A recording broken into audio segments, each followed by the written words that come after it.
नमस्कार दोस्तों, quality hub India के इस नए सेशन में मैं आर्यन विश्वकर्मा आप लोगों का बहुत बहुत स्वागत करता हूं।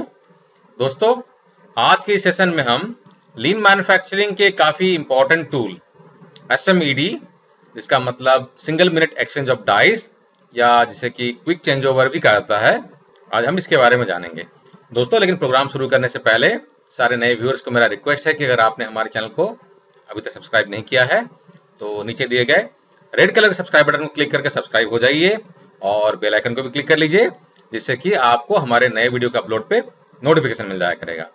वीडियो अगर पसंद आए तो इसे लाइक करना ना भूलें और इसका लिंक अपने दोस्तों के साथ में जरूर शेयर करें ताकि उन्हें भी कुछ लर्निंग करने का मौका मिले। दोस्तों, single minute exchange of dice या जिसे कि शॉर्ट में SMED भी कहा जाता है, इसमें बेसिकली जो ये प्रोसेस के चेंज ओवर हैं, चाहे आप शीट मेटल स्टाम्पिंग में अगर आप डाइस चेंज कर रहे हैं या आप कास्टिंग में फोर्जिंग में अगर आप डाई मोल्ड चेंज कर रहे हैं या आप जिग फिक्सचर्स भी चेंज कर रहे हैं, जिसके वजह से आपका प्रोसेस में चेंज ओवर हो रहा है, उसके टाइम को सिंगल डिजिट में 9 मिनट या उससे नीचे में लेके आना, ये रिक्वायरमेंट है SMED की।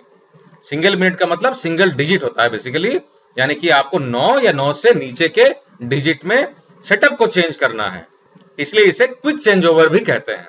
और दोस्तों, SMED जो है इसे शिगियो शिंगो उन्होंने माजदा में, मित्सुबिशी और टोयोटा में डेवलप किया था 1950s और 60s में। जैसा कि आप जानते हैं कि शिगियो शिंगो, जिन्हें कि पुगाइको में भी काफी कंट्रीब्यूशन के लिए याद किया जाता है, इन्होंने इस कॉन्सेप्ट को पॉपुलराइज करवाया था। और शिगियो शिंगो की जो फेमस किताब है a revolution in manufacturing the SMED system, ये बुक जो है बेसिकली इसके थ्रू से शिगियो शिंगो ने इस कॉन्सेप्ट को दुनिया में लोगों को बताया था। तो दोस्तों, अगर आप इस बुक को चेक करना चाहते हैं तो आप वीडियो के डिस्क्रिप्शन बॉक्स में उसका लिंक आप देख सकते हैं। दोस्तों, आइए जरा जानते हैं कि क्विक चेंज ओवर जो है या चेंज ओवर टाइम जो है, इसका डेफिनेशन क्या होता है। तो जब हम चेंज ओवर की बात करते हैं तो इसका जो टाइमिंग होता है, starts at the end of the last good product of the previous batch and ends with the first good product of the new batch. तो काफी लोगों में कंफ्यूजन होता है। इनफैक्ट मैंने अपने पर्सनल एक्सपीरियंस में भी देखा है, लोगों के कैलकुलेशन करने का जो तरीका रहता है काफी जगह में गलत रहता है। तो हमें जो चेंज ओवर का टाइम लेना है, तो आपके प्रोडक्शन का जो लास्ट बैच था, लास्ट बैच का लास्ट ओके पार्ट आपने जो प्रोड्यूस किया था, वहां से लेके नया बैच, यानी कि आपने टूलिंग को चेंज किया और सेटअप करने के बाद में नया बैच प्रोडक्शन स्टार्ट किया और पहला गुड पार्ट प्रोड्यूस हुआ। पहला पार्ट नहीं, आपको यहां पर ध्यान रखना है, पहला पार्ट नहीं, पहला गुड पार्ट, यानी कि पार्ट ओके होना चाहिए। तो लास्ट गुड पार्ट से नए बैच के पहला गुड पार्ट तक का जो समय है वो हो जाएगा आपका चेंज ओवर का टाइम। दोस्तों, यहां पर इस स्लाइड में आप जो देख रहे हैं, शिगियो शिंगो ने काफी इंपॉर्टेंट बात कही थी कि अक्सर क्या होता है, कंपनियों में लोग कोशिश करते हैं कि जो वर्कर्स हैं, जो काम करने वाले लोग हैं या जो सेटअप चेंज करते हैं, हम हमेशा उसकी कॉम्पिटेंसी बढ़ाने में फोकस करते हैं कि कैसे उनकी कॉम्पिटेंसी बढ़ाएं या उनका स्किल लेवल बढ़ाएं ताकि वो चेंज ओवर को फास्ट कर सकें। लेकिन बहुत कम ही लोग रहते हैं जो कि ये फोकस करते हैं या स्ट्रैटेजी बनाते हैं कि हम क्या करें सिस्टम में, ऐसा प्रोसेस में ऐसा क्या करें कि प्रोसेस में मुझे कम स्किल के बंदे को लगाने के बाद भी मेरा सेटअप जल्दी से जल्दी बेहतर हो पाए, है ना। यानी कि टूल, टैकल, मशीनरी और प्रोसेस में कुछ इंप्रूवमेंट करूं मैं, ताकि मेरा कम स्किल का बंदा भी या अनस्किल बंदा भी अगर लग जाए तो वो भी फटाफट चेंज ओवर कर पाए। तो ये बहुत ही इंपॉर्टेंट बात है जो शिगियो शिंगो ने कही थी। दोस्तों, आप जानते हैं benefits of quick change over, तो इससे काफी सारे बेनिफिट्स हैं। आज के कॉम्पिटिटिव वर्ल्ड में आपका इन्वेंट्री कैरिंग कॉस्ट काफी बड़ा ये कंसर्न होता है, क्योंकि इन्वेंट्री जो होता है आपके वर्किंग कैपिटल को होल्ड करता है और इसके लिए आपको कम इन्वेंट्री करना चाहिए। अब कम इन्वेंट्री रखने के लिए आपको छोटे छोटे बैचेस में फटाफट चेंज करना पड़ेगा। जनरली मैं जो एग्जांपल देता हूं फास्ट फूड जॉइंट्स के, आपने फास्ट फूड के रेस्टोरेंट्स वगैरह में देखा होगा कि जब उनको खाना बनाना होता है तो बहुत जल्दी जल्दी बनाते हैं, यानी कि एक आइटम बनाया, तुरंत ही साफ किया, फिर दूसरा लोड कर दिया, तुरंत दूसरा आइटम बनाते हैं, फिर साफ किया, फिर तीसरा आइटम बनाते हैं, है ना। तो चेंज ओवर का टाइम उनका बहुत फास्ट होता है। तो उसी तरीके से हमारा जो आज का जो इंडस्ट्री है बहुत ही डायनामिक हो गया है। तो हमको कम इन्वेंट्री रखने के लिए हमारे चेंज ओवर टाइम को बहुत कम करना पड़ेगा ताकि हम जरूरत पड़ने पर बहुत जल्दी जल्दी चेंज कर पाए। तो दोस्तों अगर हम मोर फ्रीक्वेंट चेंज ओवर कर पाते हैं, यानी कि हम जो स्मेड की रिक्वायरमेंट अगर उसको पूरा कर पाते हैं, तो इससे हमको बेनिफिट क्या होगा, हमारा जो बैच साइज है वो रिड्यूस हो जाएगा, हम छोटे बैच बना पाएंगे, हमारा वर्क इन प्रोग्रेस का जो स्टॉक्स है इन्वेंट्री लेवल कम हो जाएगा, हमारी फ्लेक्सिबिलिटी बढ़ जाएगी, हमारा लीड टाइम कम हो जाएगा, क्वालिटी हमारी बेटर होगी और वेस्ट कम होगा हमारा, और हमारी कैपेसिटी भी बढ़ जाएगी। क्योंकि हमारा चेंज ओवर टाइम जितना कम होगा हमारी अवेलेबिलिटी बढ़ जाएगी। आपने हमारे ओई के वीडियो को जरूर देखा होगा, उसमें जो 3 एलिमेंट होते हैं उसमें से एक एलिमेंट होता है अवेलेबिलिटी। तो अगर आपका चेंज ओवर टाइम कम हो गया तो आपकी अवेलेबल टाइम बढ़ जाएगी, तो आपकी कैपेसिटी भी बढ़ जाएगी, आप प्रोडक्शन ज्यादा करेंगे। दोस्तों आइए अब जानते हैं कि सेटअप ऑपरेशन में जो टिपिकल प्रॉब्लम्स होते हैं वो कौन कौन से होते हैं। तो दोस्तों टिपिकल जो प्रॉब्लम होते हैं इंडस्ट्री के, consider to be a skill, यानी कि चेंज ओवर करना ये हमेशा इंडस्ट्री में स्किल समझा जाता है, यानी कि इसके लिए स्पेशल बंदे होते हैं जो कि सेटअप चेंज करते हैं, है ना। और उसके जो वेरिएबिलिटी होती है, ज्यादा वेरिएशन होना, ये भी कंसर्न है। स्टैंडर्ड्स अवेलेबल नहीं होता चेंज करने के लिए, और इंजीनियरिंग टाइम जो होता है प्रॉपर्ली स्टडी नहीं किए हुए रहते हैं, और चेंज ओवर करने के लिए जो टूल्स की रिक्वायरमेंट है, जो एडिक्वेसी की रिक्वायरमेंट है, किस तरह की मैन पावर कहां पर लगाना है, इसकी कोई प्लानिंग नहीं होती, कुछ क्लैरिटी नहीं होती है। तो ये सारे जो हैं ये बड़े प्रॉब्लम्स हैं। दोस्तों टिपिकली जो सेटअप करने में जो टाइम लगता है, यानी कि चेंज ओवर का जो टाइम होता है, अगर हम उसको डिस्ट्रीब्यूट करें अलग अलग एलिमेंट में, तो 4 बड़े एलिमेंट निकल के आते हैं। पहला जो एलिमेंट है जो सबसे बड़ा कंट्रीब्यूशन करता है, जो कि लगभग 50% टाइम कंज्यूम करता है, वो है फर्स्ट पीस का सही निकलना, यानी कि आपका जब तक पहला पीस सही नहीं निकलता है तो आपका सेटअप अप्रूवल चलता रहता है, उसमें काफी टाइम वेस्ट होता है। दूसरा जो बड़ा कंट्रीब्यूटर है जो कि लगभग 30% टाइम कंज्यूम करता है, वो है preparation after process adjustment and checking for raw material, tool, jigs etcetera, यानी इन सबको इंश्योर करने में लगभग आपका सेटअप का 30% टाइम जाता है। थर्ड जो बिगेस्ट टाइम कंज्यूमर है वो 15% टाइम कंज्यूम करता है, और वो है positioning, aligning and setting tools.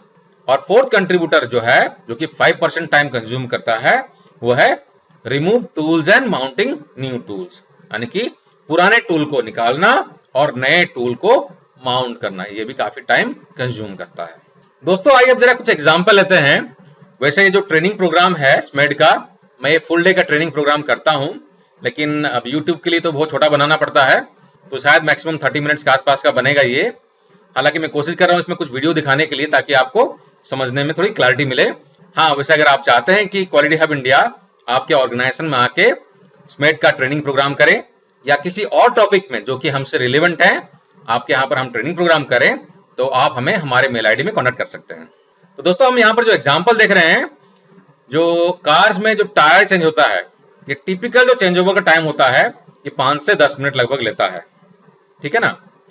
लेकिन अगर आप फॉर्मूला 1 रेसिंग का टाइम अगर देखें तो 5 से 10 मिनट का टाइम अगर यहां पर लिया जाएगा तो शायद आपका मैच भी खत्म हो जाएगा, दूसरा मैच शुरू हो जाएगा। तो यहां पर जो सेटअप चेंज करने का जो टाइम लगता है, यहां मेंशन किया है 5 to 10 सेकेंड्स। लेकिन मैं आपको अभी एक वीडियो दिखाने जा रहा हूं, आप उसमें सेटअप चेंज करने का जो टाइम है वो 3.3 सेकेंड्स में होता हुआ देखेंगे।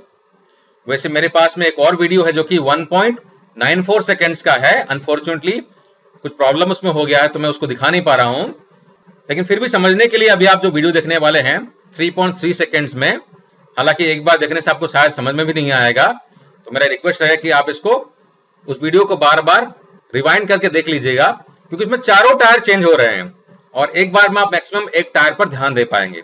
तो चलिए जरा वीडियो को देखते हैं।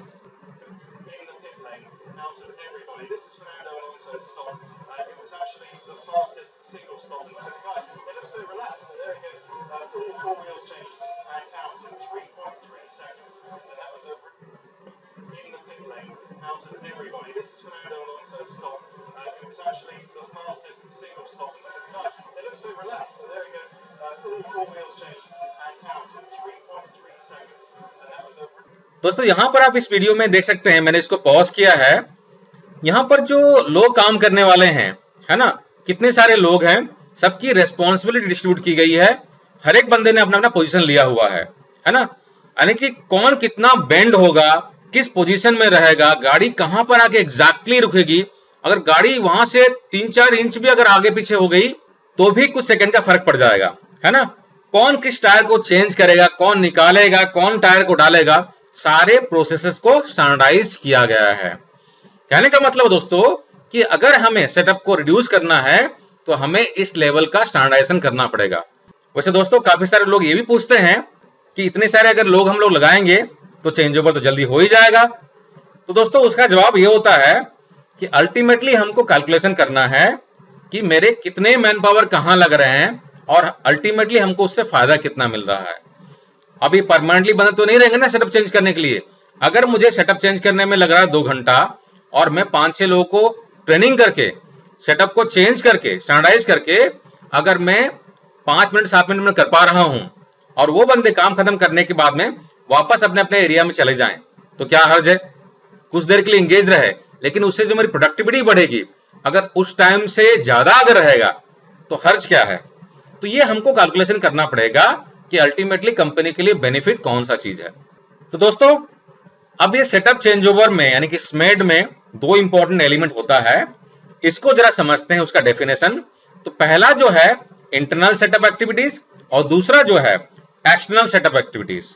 यानी कि जो मेरे एक्टिविटीज होंगे चेंज ओवर करने के दौरान में उसको मैं 2 कैटेगरी में डिवाइड करूंगा।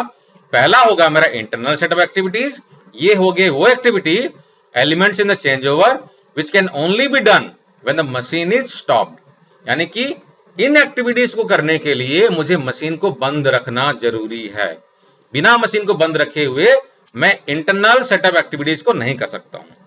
और एक्सटर्नल सेटअप एक्टिविटीज क्या हो जाएगा, उसका उल्टा, यानी कि ऐसे एक्टिविटीज जिनको करने के लिए मुझे मशीन को बंद करने की जरूरत नहीं है, elements that can be perform when the machine is running. यानी कि मशीन को चलते हुए मैं पैरेलली साइमल्टेनियसली उसको मैं कर सकता हूं। दोस्तों अब जरा जानते हैं कि जो चेंज ओवर करने में जो टाइम वेस्टर्स होते हैं उसमें सबसे बड़ा कंट्रीब्यूशन किसका होता है। तो दोस्तों यहां पर मैंने आप लोगों के लिए 5 बिगेस्ट कंट्रीब्यूटर मैंने दिए हुए हैं। पहला जो है वो है इंटरप्शन, किसी भी तरह का ऐसा इंटरप्शन जिसके वजह से आपका सेटअप प्रोग्रेस रुक जाए। सेकेंड जो है वो है सर्चिंग टाइम, ढूंढने का समय काफी वेस्ट होता है। आप टूल टैकल ढूंढ रहे हैं, नट बोल्ट ढूंढ रहे हैं, तो सर्चिंग टाइम की वजह से काफी लॉस होता है। थर्ड जो है वेटिंग फॉर लॉजिस्टिक्स, किसी भी तरह का वेटिंग जो कि लॉजिस्टिक्स के लिए फोर्कलिफ्ट नहीं मिल रहा है, पैलेट नहीं मिल रहा है, ईओटी क्रेन खाली नहीं है, वगैरह वगैरह। फोर्थ जो है वेटिंग फॉर डिसीजन, किसी भी तरह का डिसीजन जैसे कि कौन सा माल चलाना है, कौन सा डायल लोड करना है, उसमें क्लैरिटी नहीं है तो डिसीजन के लिए कुछ डिले होना। और फिफ्थ जो है unnecessary movement of operator, operator unnecessarily setup change करने के दौरान में इधर से उधर मूव कर रहा है, टाइम वेस्ट कर रहा है। तो ये जो पांचों हैं ये बड़े कंट्रीब्यूटर है जो कि आपके वेस्ट के टाइम को कंट्रीब्यूट करते हैं। दोस्तों अब जरा ब्रॉडली समझते हैं कि हमारा जो वेस्ट टाइम था उसमें एक्सटर्नल और इंटरनल इनमें कौन कौन से एक्टिविटीज हैं जो कि ज्यादा कंट्रीब्यूट करते हैं लॉसेस में यानी कि वेस्ट टाइम में। तो एक्सटर्नल सेटअप में पहला जो है वो है ब्रिंगिंग फ्रॉम अदर प्लेस, यानी कि दूसरे जगहों से, दूर वाले जगहों से सामान को लेके आना। आप टूल लेने के लिए टूल रूम में जा रहे हैं, कुछ आप नट बोल्ट लाने के लिए कहीं और जा रहे हैं, आपको ट्रॉली लाना है, कुछ और सामान लाना है, आप कहीं और जा रहे हैं, तो उसमें टाइम वेस्ट होता है। चेकिंग फॉर डाई मोल्ड, इसको चेक करने में, आइडेंटिफाई करने में टाइम लगता है। और थर्ड जो है checking availability of material, material के अवेलेबिलिटी इंश्योर करने में टाइम वेस्ट होना। ये सारे एक्सटर्नल सेटअप के लॉस्ट टाइम में कंट्रीब्यूट करते हैं। नेक्स्ट जो एलिमेंट है इंटरनल सेटअप, तो इंटरनल सेटअप में जो कंट्रीब्यूट करते हैं वो है रिमूविंग टूल्स, यानी कि टूल को रिमूव करने में टाइम का वेस्ट होना, माउंटिंग टूल्स, टूल को माउंट करने में टाइम का वेस्ट होना, पोजिशनिंग, अलाइनिंग टूल और एडजस्टमेंट्स। ये चारों जो हैं ये इंटरनल सेटअप के टाइम में कंट्रीब्यूट करते हैं। और दोस्तों जैसा कि हमने समझा था इंटरनल सेटअप टाइम वो होता है जिसके लिए हमें मशीनों को बंद रखना पड़ता है, तो जितने टाइम ये लॉस करेंगे मशीन आपकी बंद रहेगी। दोस्तों अब समझते हैं कि ये स्मेड को इंप्रूवमेंट करने के लिए क्या करना है, हमें कैसे करना है, इसको स्टेप बाय स्टेप समझते हैं। तो इसके स्टेप्स को तो मैं इलाबोरेट करूंगा थोड़ा सा बाद में, लेकिन पहले थोड़ा उसका बैकअप समझ लेते हैं, कहां से शुरुआत करनी है। Video the current process. तो दोस्तों वीडियोग्राफी एक बहुत बड़ा टूल है स्मेड में इंप्रूवमेंट करने के लिए, क्योंकि प्रैक्टिकली अगर आप सॉफ्ट फ्लोर में खड़े होके ऑब्जर्व करेंगे, प्रोसेस को चेंज होता हुआ देखेंगे, तो एक बार में आप सारा चीज ऑब्जर्व नहीं कर पाएंगे और उसको रिकॉर्ड भी नहीं कर पाएंगे। तो हो सकता है कुछ एक्टिविटीज को आपको बार बार ऑब्जर्व करना पड़ेगा। तो उसके लिए एक तरीका होता है कि आप प्रोसेस को वीडियोग्राफ कर लें, यानी कि वीडियोग्राफ द करंट प्रोसेस को वीडियोग्राफ कर लें। और इसके लिए start from the last good part of the process to the next good part of the process, यानी कि लास्ट गुड पार्ट जब बना था वहां से आप वीडियोग्राफी स्टार्ट कीजिए और नेक्स्ट बैच का सेटअप होने के बाद में पहला गुड पार्ट बनने तक का वीडियोग्राफी कर लीजिए। और इसमें डोंट फॉरगेट क्वालिटी पास, क्योंकि काफी सारी कंपनियों में क्या होता है, पार्ट को ओके करवाने के लिए पार्ट को स्टैंडर्ड रूम में या लैब में या क्वालिटी वाला कहीं और लेके जाते हैं, चेक करके उसके बाद में कंफर्मेशन देते हैं। तो उसमें भी काफी वेटिंग टाइम या वेस्ट टाइम होता है। तो हमको उसको सारा रिकॉर्ड करना है। और दोस्तों वीडियो में रिकॉर्ड करने से फायदा ये होता है कि आप उसको कहीं पर आराम से बैठ के टीम के साथ में आप उस वीडियो को बार बार चला के आप देख सकते हैं, बीच में पॉज कर सकते हैं, रिकॉर्ड कर सकते हैं, नोट कर सकते हैं और डिस्कशन कर सकते हैं कि देखो बंदा ये वहां से वहां चल के जा रहा है, इस सामान को हम यहाँ रख सकते हैं, यहाँ पर ट्रॉली दे सकते हैं, यहाँ पर हम रॉ मटेरियल को रख सकते हैं, है ना, वगैरह वगैरह। तो सारे चीजों को आप वीडियो देखते हुए डिस्कशन कर सकते हैं। हालांकि कुछ चीजें सॉफ्ट फ्लोर में भी कर सकते हैं आप, लेकिन वीडियो करने से काफी चीजें में हेल्प मिलती है। तो दोस्तों वीडियो को देखने के बाद में आप एक्टिविटीज को सारे लिस्ट आउट करेंगे और उन एक्टिविटीज को ब्रेक करेंगे इंटरनल एक्टिविटीज में और एक्सटर्नल एक्टिविटीज में, और बाद में आप उनको कंसीडर कीजिएगा कंबाइन करने के लिए या एलिमिनेट करने के लिए या रिड्यूस करने के लिए। तो दोस्तों स्मेड में इंप्रूवमेंट करने के लिए आपको जो स्टेप्स लेने हैं उनको हमने ब्रॉडली 5 स्टेज में डिवाइड किया हुआ है। तो पहला जो हो गया प्रिलिमिनरी स्टेज, और उसके बाद में फिर 4 स्टेजेस हैं। तो प्रिलिमिनरी स्टेज में हम क्या करेंगे, ऑब्जर्व करेंगे और रिकॉर्ड करेंगे, यानी कि वीडियोग्राफी करेंगे। स्टेज 1 में हम सेपरेट करेंगे इंटरनल और एक्सटर्नल एक्टिविटीज को। स्टेज 2 में हम कन्वर्ट करेंगे इंटरनल एक्टिविटीज को एक्सटर्नल एक्टिविटीज में। मतलब इंटरनल एक्टिविटीज होगी जिसके लिए मुझे मशीन बंद करना पड़ रहा है, तो इन एक्टिविटीज को जिनके लिए मुझे मशीन बंद करना पड़ रहा है, मैं ऐसा कुछ करूंगा कि मशीन को बिना बंद किए हुए मैं उसको कर सकूं, यानी कि वो हो जाएंगे एक्सटर्नल एक्टिविटीज। थर्ड स्टेज में मैं एक्टिविटीज को स्ट्रीमलाइन करूंगा और फोर्थ में डॉक्यूमेंट करूंगा इंटरनल और एक्सटर्नल का प्रोसीजर्स, यानी कि मैं एसओपी बनाऊंगा, लोगों को ट्रेनिंग दूंगा, उसका ट्रायल करूंगा और उसको एस्टैब्लिश करूंगा।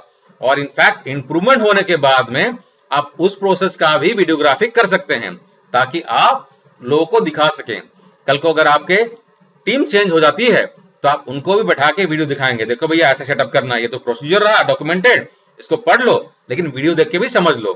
तो वीडियो हमेशा ट्रेनिंग के लिए काफी अच्छा वेपन होता है दोस्तों। और जैसा मुझे आप लोगों से फीडबैक मिलता रहता है, आप लोग क्वालिटी हब इंडिया की वीडियो देख के काफी कुछ सीख रहे हैं, तो मुझे भी अच्छा लगता है। तो दोस्तों अब इन स्टेजेस को थोड़ा सा डिटेल में और समझते हैं। चलिए एक एक करके शुरू करते हैं।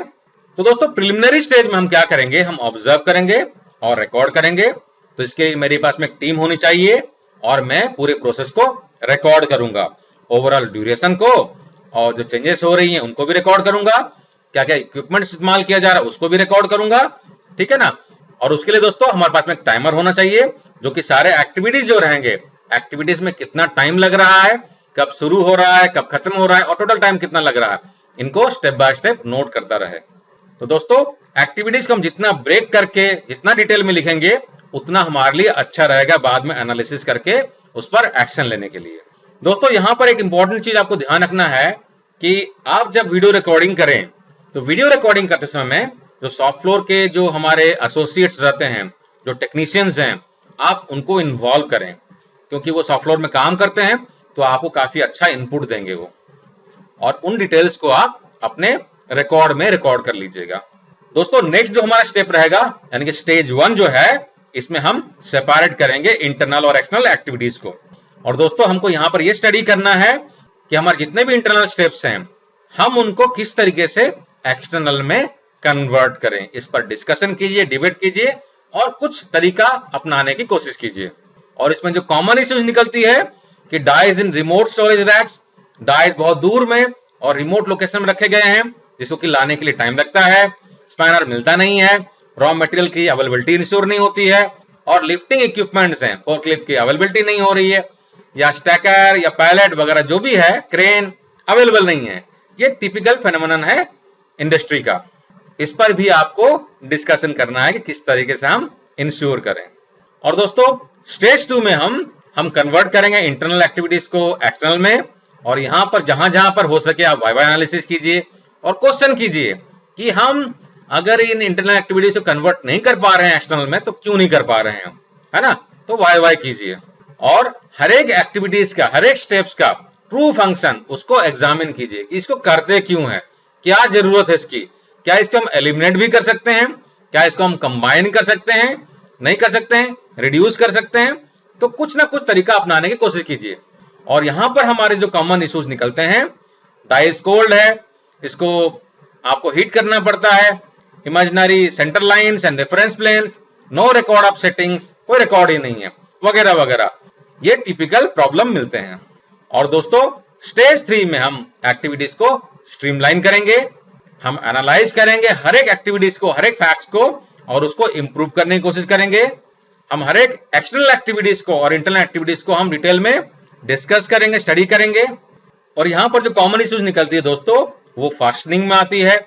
तो आपको क्वेश्चन करना है कि क्या पहले हमको बोल्ट चाहिए, किस साइज का चाहिए, क्या सारे स्टैंडर्डाइज हैं, कहीं ऐसा तो नहीं कहीं पर लगा है M32 का, कहीं पर M30 का लगा है, अलग अलग साइज के बोल्ट्स हैं, अलग अलग साइज के नट्स हैं, या आपके डाई हाइट जो है वो स्टैंडर्डाइज नहीं किए गए हैं, इस तरीके से पैकिंग जो है स्टैंडर्डाइज नहीं किए गए हैं, वगैरह वगैरह। तो ये सब टिपिकल प्रॉब्लम मिलेंगी आपको स्टेज 3 में। और दोस्तों स्टेज 4 में हम प्रोसीजर को डॉक्यूमेंट करेंगे। एक बार आपने सारा इंप्रूवमेंट कर लिया, और इंप्रूवमेंट करने के बाद में आपको क्या करना है, write down the new internal and external procedures. अब आपके काफी सारे इंटरनल एक्टिविटीज एक्सटर्नल में कन्वर्ट हो गए होंगे, तो आप उनके लिए जो भी आपने रीडिफाइन किया है उसके लिए प्रोसीजर डिफाइन कर लीजिए। एक एक्शन शीट बना लीजिए इंश्योर करने के लिए कि आपने जो प्रोसीजर बनाया है उसको अचीव कर सकते हैं। और पूरे की पूरी सारे एक्टिविटीज को डिटेल में रिव्यू कर लीजिए कि व्हाट वेंट वेल, क्या सही हुआ, एंड व्हाट वेंट बैडली, क्या गलत हुआ, और जहां पर इंप्रूवमेंट करने की जरूरत है उसको इंप्रूवमेंट कीजिए। दोस्तों स्मेट में इंप्रूवमेंट करने के लिए एक बड़ा एलिमेंट जो होता है वो ऑपरेटर के मोशन, मूवमेंट्स होते हैं, और उसके लिए आपको स्पैगेटी डायग्राम काफी हेल्पफुल होगा। मैंने अभी तक बनाया नहीं है उसका वीडियो, लेकिन मैं जल्द ही स्पैगेटी डायग्राम पे एक वीडियो बना दूंगा ताकि आपको उस कॉन्सेप्ट को डिटेल में समझने में हेल्प मिले। और ये बहुत इंपॉर्टेंट टूल है दोस्तों, जिसमें कि ऑपरेटर के जो अनवांटेड मोशंस हैं, जो कि एक तरीके से मुदा है और 7 वेस्ट में कंसीडर किया जाता है, उसको आप मिनिमाइज कर सकते हैं। जो टिपिकल प्रॉब्लम निकलती है जिसके वजह से ऑपरेटर को इधर उधर जाना पड़ता है, वो है सर्चिंग टाइम, जो टिपिकली टूल्स और टूलिंग वगैरह को ढूंढने में लगता है, या चेंज ओवर के इक्विपमेंट्स कहां रखे हुए हैं पता नहीं चलता है, दूर में रखे हुए हैं, है ना। वो आपको सारे आइडेंटिफाई करना है स्पैगेटी डायग्राम को इस्तेमाल करते हुए, और इंप्रूवमेंट करना है। और दोस्तों स्मेट प्रोसेस का स्टडी करने के बाद में आप जो एनालिसिस करेंगे, डेटा का रिकॉर्डिंग करेंगे, उसके लिए मैं फॉर्मेट प्रिस्क्राइब कर रहा हूं। आप यहां पर देख सकते हैं, ये पहला जो कॉलम है इसमें स्टेप्स लिखे गए हैं, और दूसरा कॉलम जो है ये इंटरनल और एक्सटर्नल एक्टिविटीज। अगर इंटरनल एक्टिविटीज हैं तो आप आई लिख दीजिए, और अगर एक्सटर्नल एक्टिविटीज हैं तो ई लिख लीजिए। तो यहां पर आप देख सकते हैं कि सारे एक्टिविटीज में आई लिखे हैं, इसका मतलब सारे के सारे इंटरनल एक्टिविटीज हैं जिसके लिए मशीन को बंद करना पड़ रहा है। यहां पर देख सकते हैं इस कॉलम में डिस्क्रिप्शन दिया गया है, मतलब क्या काम किया गया है, जैसे कि interlock machine, close core tool, find fork truck, वगैरह वगैरह, ये सारे एक्टिविटीज किए गए हैं, और कुछ कोडिंग दिया गया है। ये टाइम लॉग है, यहां पर स्टेप का टाइम है, यानी कि इस एक्टिविटीज को करने के लिए कितना समय लगा, और ये क्यूमुलेटिव टाइम है, यानी कि टोटल टाइम जो है मेरा इस सेटअप को करने में 22 मिनट लग रहा है, 22 मिनट 31 सेकेंड। और यहां पर देखिए बार चार्ट बनाया गया है, जो कि बेसिकली ये जो स्टेप्स के टाइमिंग है उनको यहाँ पे बार में दिखाया गया है। तो दोस्तों बार ग्राफ जो होता है विजुअल रिप्रेजेंटेशन होता है, तो आपको बार चार्ट देखने से पता चल जाता है कि किस एक्टिविटीज में, किस स्टेप में सबसे ज्यादा टाइम लग रहा है, यानी कि मुझे फोकस कहां करना है। या तो आप इन टाइम्स को इन एक्टिविटीज के साथ में मिलाते हुए आप एक पैरेटो चार्ट बना लीजिएगा। तो पैरेटो चार्ट बनाने के बाद में आप उसमें से प्रायोरिटाइज कर लीजिए जो सबसे ज्यादा टाइम कंज्यूम कर रहा है, हमको उस पर अटैक करना है। और आपकी जो एनालिसिस होगी, एनालिसिस करने के बाद में यहाँ पर देखिए रिमार्क है कि जो इंटरनल एक्टिविटीज थी, इसमें से 3 एक्टिविटीज को टारगेट किया गया है कि हम इनको इंटरनल से एक्सटर्नल करेंगे, यानी कि ई, है ना, इनको हम एक्सटर्नल में कन्वर्ट करेंगे। तो दोस्तों आप जो इंप्रूवमेंट करेंगे स्मेड में, उसके लिए मैं आपको कुछ टिपिकल एक्शंस जो होते हैं मैं प्रपोज कर रहा हूं, आप इनको देख लीजिए। हो सकता है इनमें से कुछ एक्शंस आपके काम में आएंगे। हर एक इंडस्ट्री के लिए सारे एक्शंस काम में आएंगे जरूरी नहीं है, कुछ ना कुछ तो काम में जरूर आएंगे। तो पहला जो है एक्शंस आपका एलिमिनेट वेस्टेज, जो भी वेस्टेज नजर आता है उसको एलिमिनेट कीजिए। Convert from internal to external setup, जहां जहां पर इंटरनल नजर आता है कोशिश कीजिए कि हम उसको एक्सटर्नल में कन्वर्ट कर दें। और फिर जो एक्सटर्नल सेटअप है उसको भी रिड्यूस करने की कोशिश कीजिए। रिड्यूस इंटरनल सेटअप, अगर इंटरनल को एक्सटर्नल में कन्वर्ट नहीं कर पा रहे हैं तो उसके भी टाइम को रिड्यूस मिनिमाइज करने की कोशिश कीजिए। Streamline the setup operation, setup operation को स्ट्रीमलाइन कीजिए, जिसमें आप ट्रायल कर सकते हैं कि सीरीज में कहां करना है, पैरेलल में कहां करना है, नंबर ऑफ पर्सन्स। जैसे आपने देखा था फॉर्मूला 1 में हर एक आदमी का पोजीशन फिक्स किया गया हुआ था, तो आप उस तरीके से वर्कआउट कर सकते हैं कि कितने आदमी लगेंगे, कौन कहां पर किस एक्टिविटीज में एंगेज होगा और उनका रिदम कैसा रहेगा। Relook at 1S 2S 3S procedure को स्टैंडर्डाइज कीजिए, लोगों को ट्रेनिंग प्रोवाइड कीजिए और एक्टिविटीज को सस्टेन कीजिए थ्रू ऑडिट्स, ऑडिट करते हुए उसको सस्टेन करने की कोशिश कीजिए। Look for next improvement, further क्या इंप्रूवाइज कर सकते हैं उसको भी ढूंढते रहिए। 1S 2S 3S को आपने रीलुक किया था, अब उसको इंप्रूव करने की कोशिश कीजिए। लॉजिस्टिक सपोर्ट्स को इंप्रूव करने की कोशिश कीजिए। बोल्ट्स के लेंथ क्या रहेंगे, कितने नंबर ऑफ बोल्ट लगेंगे, पिच साइज क्या होगा, उसको भी स्टैंडर्डाइज करने की कोशिश कीजिए। अगर कुछ स्पेशल डिजाइन आपको बोल्ट बनाना है तो आप वो भी बना सकते हैं। आप मैनुअल क्लैंपिंग से न्यूमेटिक हाइड्रोलिक क्लैंपिंग में जा सकते हैं ताकि टाइम सेव हो पाए। आप सट हाइट्स को, क्लैंप हाइट्स को स्टैंडर्डाइज कर सकते हैं। Standardise beds and slot of dies, उनके बेड्स को और स्लॉट को भी स्टैंडर्डाइज कर सकते हैं आप। Use centring and avoid multiple connections. Use standardise size feelers, इनका भी इस्तेमाल कर सकते हैं आप। एलिमिनेशन ऑफ एडजस्टमेंट, जहां जहां पर एडजस्टमेंट हो रही है उसको एलिमिनेट करने की कोशिश कीजिए। फ्रीडम फ्रॉम स्क्रू फास्टनिंग, जहां पर स्क्रू लगा के फास्टनिंग करना पड़ता है, काफी टर्न लगता है, टाइम लगती है, तो उसको भी आप कोशिश कीजिए कि बिना स्क्रू का कैसे हम कर सकते हैं। तो दोस्तों ये कुछ एक्शंस थे जो कि आपको आपके इंडस्ट्री में सेटअप टाइम को रिड्यूस करने के लिए हेल्प करेंगे। दोस्तों आप एसएमईडी में इंप्रूवमेंट करना चाह रहे हैं तो कुछ ग्राउंड रूल समझ लीजिए, ये बहुत इंपॉर्टेंट है। तो दोस्तों हमारा जो गोल रहेगा वो गोल रहेगा कि हम इजियर, फास्टर और सेफर इन्वायरमेंट बना रहे हैं ताकि सब लोग आराम से, बेहतर तरीके से, इफेक्टिव तरीके से परफॉर्म कर पाए। चैलेंज एवरीथिंग यू सी, जो भी एक्टिविटीज नजर आती है आप उनको चैलेंज कीजिए। अगर आप चैलेंज नहीं करेंगे तो इंप्रूवमेंट नहीं होगी। तो उसके लिए अगर वाई करने की जरूरत है तो वाई एनालिसिस कर लीजिए। नो ब्लेम इन्वायरमेंट, कहीं पर किसी को ब्लेम गम मत कीजिए कि तुम्हारे वजह से प्रॉब्लम हो रहा है, प्रोडक्शन वाला सही काम नहीं करता है, टूल रूम वाला हेल्प नहीं करता है, वगैरह वगैरह। उस मोड में मत जाइए, सब लोग मिलजुल के प्रोसेस पे अटैक कीजिए, पर्सन पे अटैक नहीं करना है।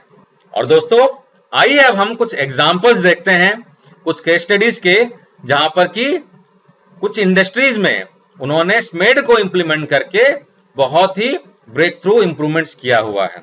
और दोस्तों स्मेड काफी इंपॉर्टेंट टूल है और मैंने पर्सनली इसको लीन सिक्स सिग्मा के प्रोजेक्ट में भी इस्तेमाल किया हुआ है और काफी अच्छा बेनिफिट्स भी हमने लिया हुआ है। और मैं जल्द ही आप लोगों के लिए कुछ लीन सिक्स सिग्मा के ग्रीन बेल्ट और ब्लैक बेल्ट प्रोजेक्ट्स के केस स्टडीज लेके आ रहा हूं, आपके साथ में शेयर करूंगा अलग अलग टॉपिक्स पे। तो उसमें से स्मेड का भी प्रोजेक्ट मैं जरूर शेयर करूंगा आपके साथ में। तो दोस्तों यहाँ पर कुछ एग्जांपल्स हैं।